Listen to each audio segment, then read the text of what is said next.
get so mad.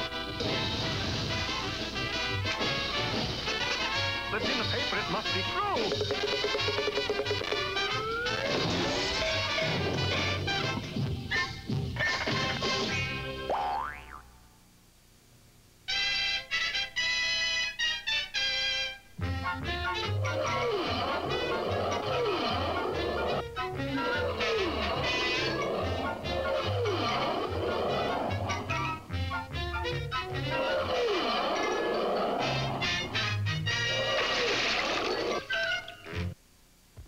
Our story opens today at the Slick Observatory, where an international group of scientists, eggheads and double domes, were meeting to dedicate the new giant 1,000-inch telescope. The chairman, Sir Newton Fugg, was presiding. Today we will prove once and for all that there can be no life on the moon. Dr. Milton Nudnik, Egghead of the Year, was given the honor of the first peek. What do you see? I see 2 moon creatures. Impossible! The scientists rushed to the eyepiece, and incredibly, Nudnik was right. Why, it's a moon moose. And he's signaling us. What does he say? He says, "Here we come, ready or not." Sure enough, a strange rocket ship had left the moon and was heading straight for the Earth. The word spread in a flash. Extra, extra, moon men to invade Earth. President declares emergency. Now hear this. This is Dorson Bells speaking. The moon rocket ship is nearing the Earth. This invasion is not a play, I repeat, not a play. Please feel free to panic. And some people did panic. Stores closed, houses were shut up tight. Everywhere, panic reigned. What's the headlines, George? Invasion from moon. So what else is new? Meanwhile, at Washington Airport, the newly appointed ambassador to the moon, Krebney Blatt, and other dignitaries and diplomats were waiting for the strange craft to land. Here it comes. The rocket ship had made a perfect one-point landing, and while all eyes watched expectantly, the hatch opened. Welcome, moon people. You dig 'em Earth talk? Bullwinkle, they think we're moon people. They do? Then take me to your president. No, we gotta tell him the truth.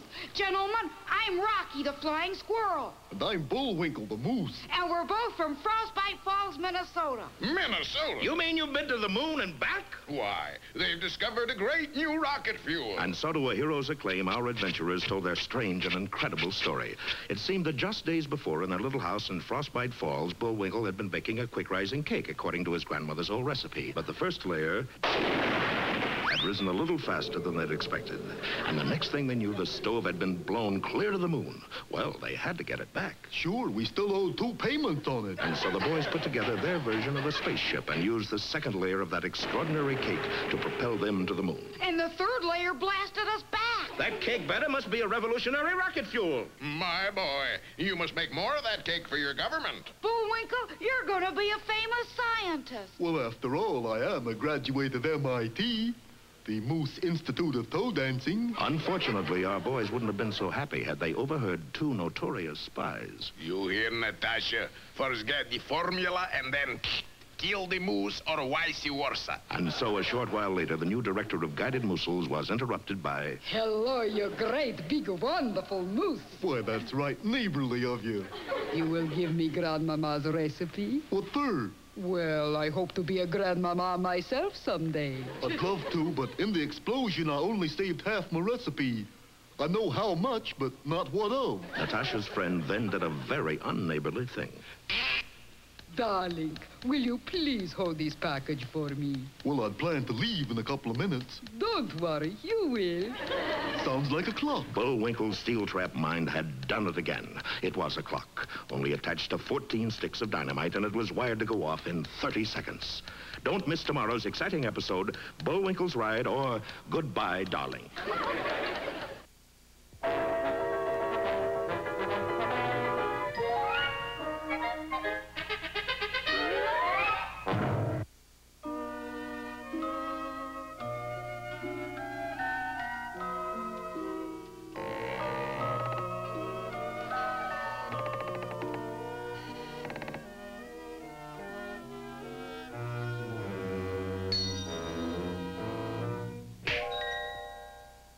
Once upon a timeless night, a miller who lived in a cottage deep in the woods made a sudden discovery.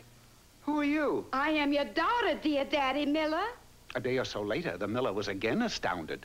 And who are you? I'm your other daughter, dear Father Miller. Yes, the miller had been so busy with his mill that he'd failed to notice his 2 little girls had grown up.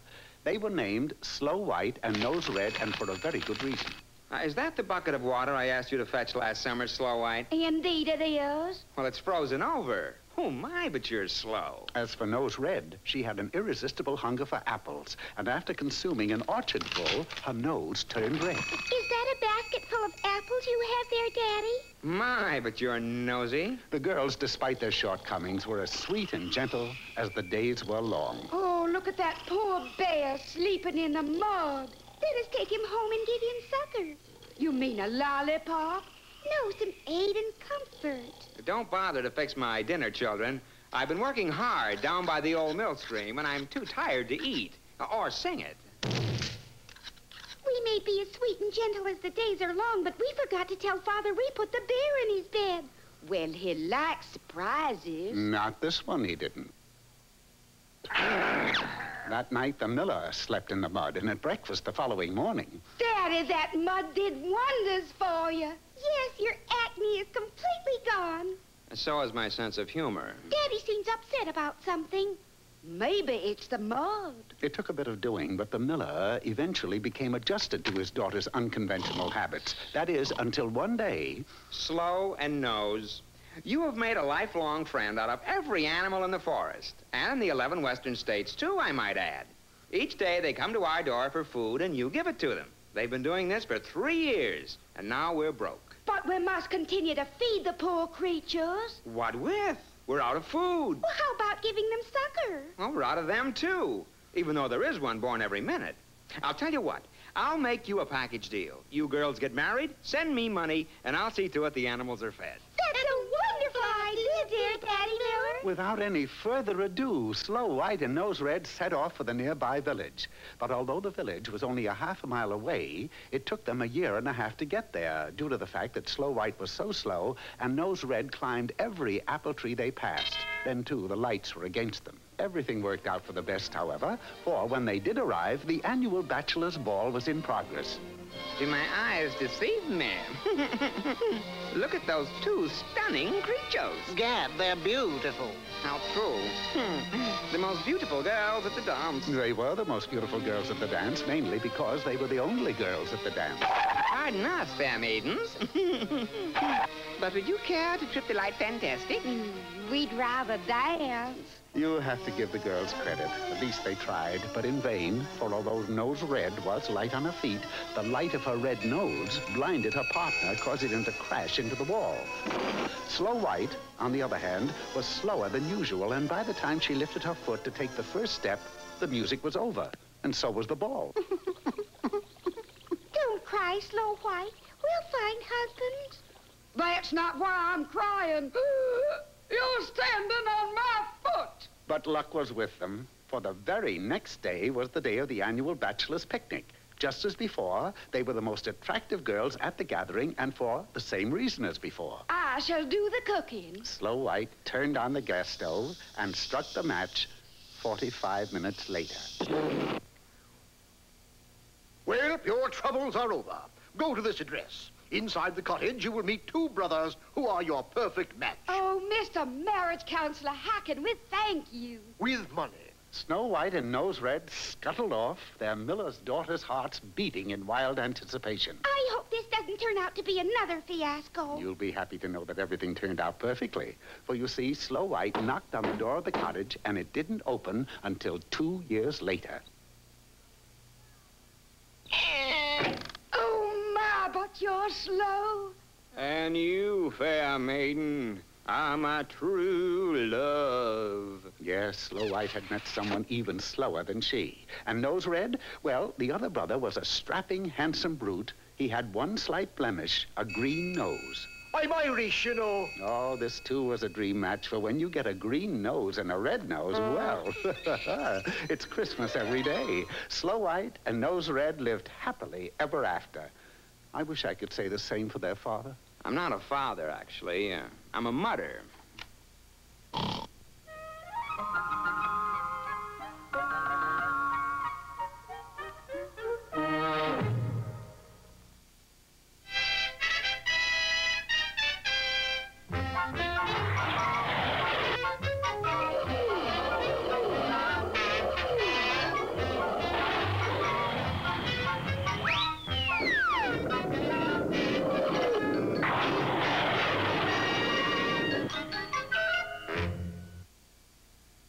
remember how surprised the world scientists were when they looked through their 1,000-inch telescope and saw Rocky and Bullwinkle flying back from the moon. But when the boys made their one-point landing, the explanation was ridiculously simple. Bullwinkle had tried to bake a quick rising cake from his grandmother's recipe. The result, naturally, was the world's most powerful rocket fuel. Bullwinkle was immediately ordered to go to work for the government to duplicate the recipe, which unfortunately had been torn in half in the explosion. Yeah, I know how much, but not what of. Everybody was interested in the result, including two notorious spies, Boris Badenov and Natasha Fatal. Failing in their attempt to get the formula, they decided to do away with the moose. So Natasha handed him a ticking package containing 14 sticks of dynamite, wired to go off in 30 seconds. I'd planned to leave in a couple of minutes. Don't worry, darling. You will. But as Natasha tried to open the door, she found it had been locked behind her. The key. Where's the cotton-picking key? Oh, the key. Well, I got it here somewhere. 18 seconds. 17. 16. Let's see. Here's the key to my locker at PS-84. Hurry up, please. Key to my hope chest. It's little, because I'm kind of hopeless. I must go quickly. I'm doing my level best. 12, 11, 10. 3 trunk keys, in case I ever grow a trunk. Time is running out. 8, 7, 6. Hey, that one belongs to the Frostbite Falls Volunteer Fire Department. Yeah, wonder how they're starting the engine these days. Give me my package, you fool. 3, 2, 1. That's what I like. Precision timing. A few minutes later, Bullwinkle found the right key, and the furious Natasha leapt to meet her partner in crime. Boris promised to meet me here. Where is he? Oh, there you are, darling. What do we do next? We do what any intelligent, self-sufficient spy with real initiative would do. We wait for instructions. Meanwhile, the fact that Bullwinkle's rocket fuel was made from his grandmother's fudge cake recipe was having a great effect on the whole country. Top scientists discarded their most complex apparatus. Erwin, go get me an 8-inch cake tin and a set of cookie cutters. Colleges changed their course of study. This year, gentlemen, we will study atomic structure, nuclear physics, and fudge making. The effect spread to other countries. But you are top nuclear physicist. How come you are sent to Siberia? My biscuits were too heavy. In the USA, grandmothers rose to national prominence. As advisors to the president, It's raining. You'd better put on your rubbers. as scientists, I'd like you to meet our new head of research and development. Hello, boys. even bathing beauty contests took on a new look. Grandmothers reigned supreme. In their own laboratory, Rocky and Bullwinkle were still hard at work. Here's the latest one, Rocky. Will it make a good rocket fuel, Bullwinkle? Well, I don't know, but it'll sure make a dandy lunch. The boys wouldn't have been so happy if they had chanced to look behind them, for at that moment, a scaly green hand was raising a strange weapon and pointing it right at their heads. Don't miss the next exciting episode, Bullseye Bullwinkle or Destination Moose.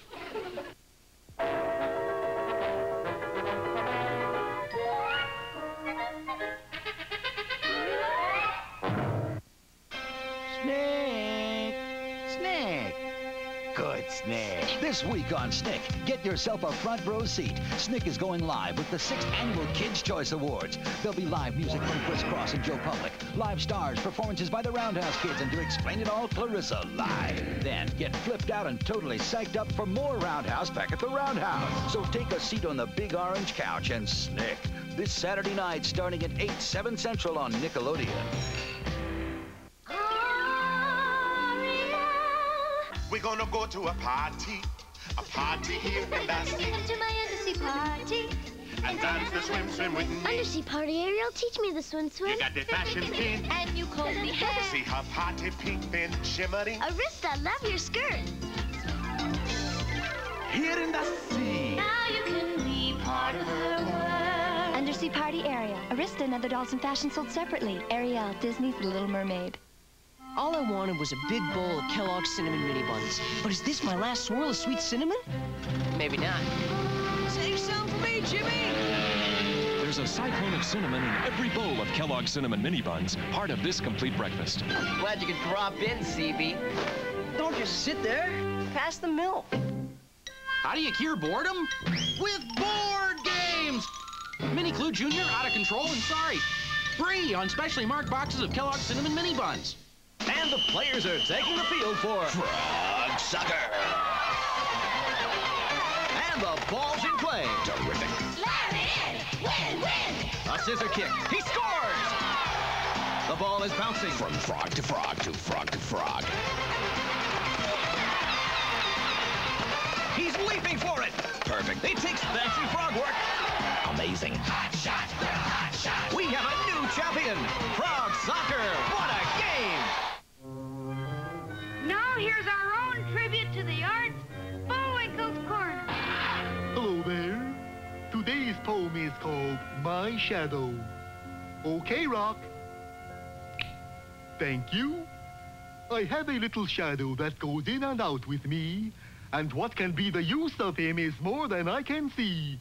He stays so close behind me, he's a coward, you can see. I'd think shame to stick to Nursey like... All right, wise guy, pull him up, pull him up.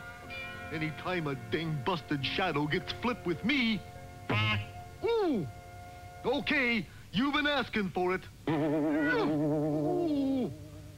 Well, I still got my secret weapon. Okay, Rocky, turn off the light. Oh, fiddle faddle.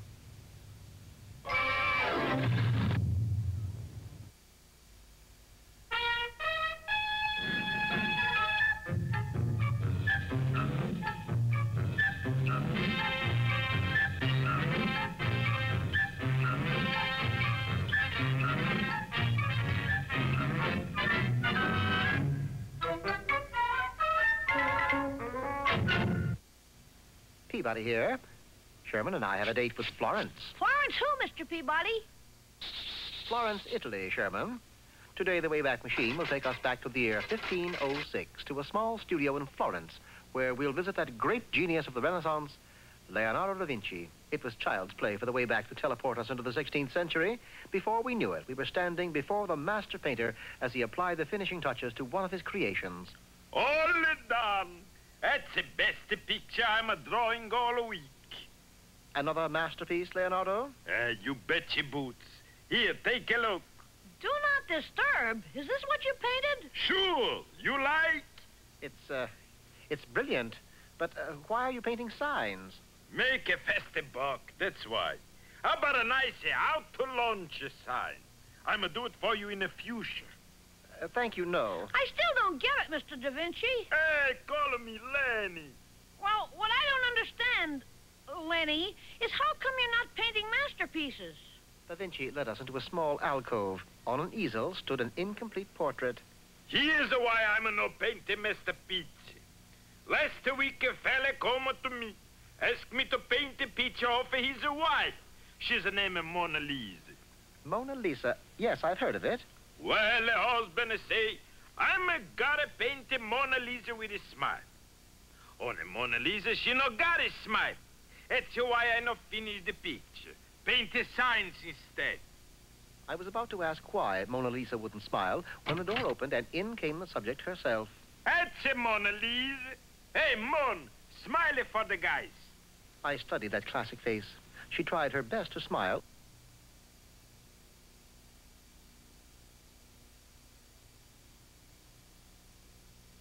But couldn't. It was then I noticed her swollen jaw. She has a toothache. Well, no wonder she won't smile. Toothache! And all the time I think she's got a jawbreaker in her mouth. We insisted upon escorting the poor girl to the nearest dentist. Unfortunately, his methods of pulling teeth left much to be desired. Now, this way is gonna work. I'm gonna shoot a bow and an arrow. The arrow, she's tied to string. String, she's tied to the tooth. When the arrow goes, the tooth goes. Drawing the bow taut, the dentist aimed at a distant target, then let the arrow fly. And fly it did. So did Mona Lisa. Hey, that's a pretty strong tooth you got there, Moni. Undaunted, the determined dentist took us to a high cliff. All right, Moni. This time we get the tooth out for sure. Now, you just take one little step forward. But if she does that, she'll go right over. All right. Now, Dimona, please, whatever you do, land on your face. But she'll get hurt. Yeah, but the truth is she's gonna come out. All right, now you watch me, Mona. Put your little left foot out the first. Now you're right. And before you know it, you gonna go...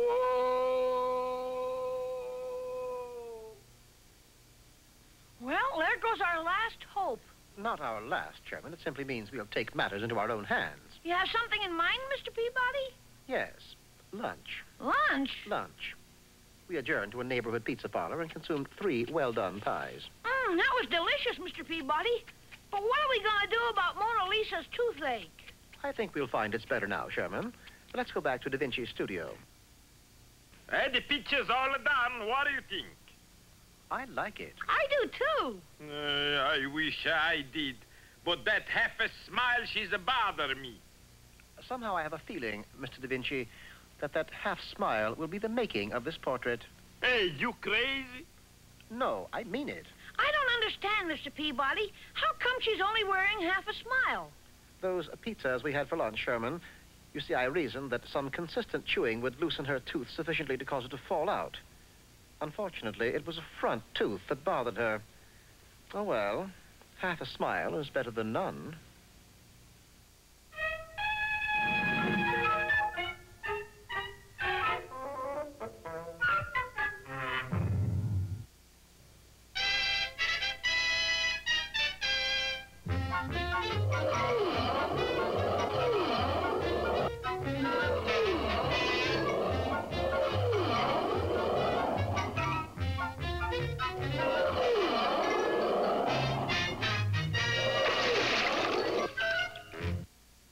Well, Rocky and Bullwinkle really started something just by trying to bake a cake. For instead of dessert, they wound up with an explosive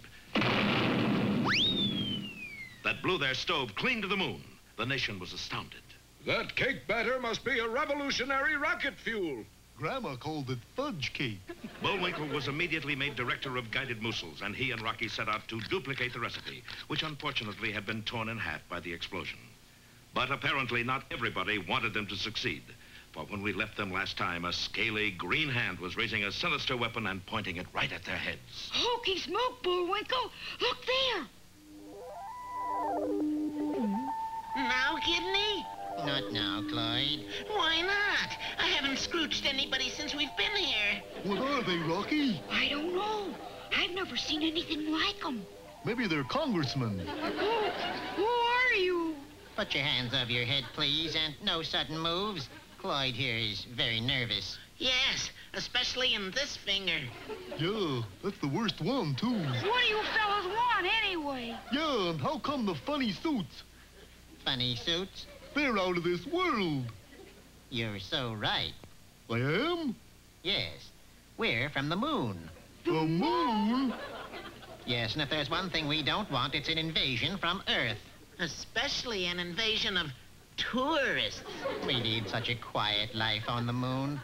Take a look at what we had to go through just to prepare for a visit here. Yeah, we had to practice dodging traffic. And listening to jukeboxes. And filling out forms. And breathing smog. And riding on subways. And regular bathing. It was awful. 7 of us were chosen. Only 2 made it. So you see, we must stop you from using that formula. One way or another. Well, I don't mind that one way. It's the another that bothers me. But we don't even have the formula yet. Do I scrooge them now, Kidney? Well, not if they don't have the formula. Oh, moon rats. But we'll come back. And as soon as they get the rocket fuel, zap! Yes, zap. Bye now. And the 2 green men slipped out through the ventilator shaft. Hours later, as they made their way home... Moon Man, boy, were you scared, Bullwinkle? Of course not. You suppose I can take my hands down now? But our boys still weren't out of danger, for in his hotel room 12 stories up, Boris was readying another fiendish plan. You have the orders in code, Natasha? Yes. So translate. Let me see. These two words say, kill moose. I knew it. And look, the squirrel is with him. It's going to be a double feature. And the heavy safe hurtles straight down toward the unsuspecting pair. Be sure to see our next episode, Squeeze Play, or Invitation to the Trance.